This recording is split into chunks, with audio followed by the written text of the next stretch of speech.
How to add and switch accounts on Telegram app. Hi everyone, welcome to the channel. This is Rose and without further ado, let's begin. First of all, launch Telegram application and sign in with one of your account and tap three-line menu icon at top left corner.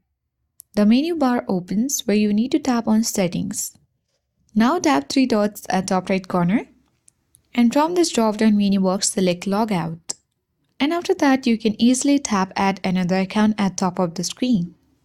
Now enter your another number on this section with your country's code as well. And once you are done, tap the arrow at bottom right. As you can see that we already have added a new phone number. Now you will receive verification code. You simply need to enter the code that you received on your phone. Once verified, you can easily go back to your home screen and tap three-line menu icon. And from the list, you will see another account as well.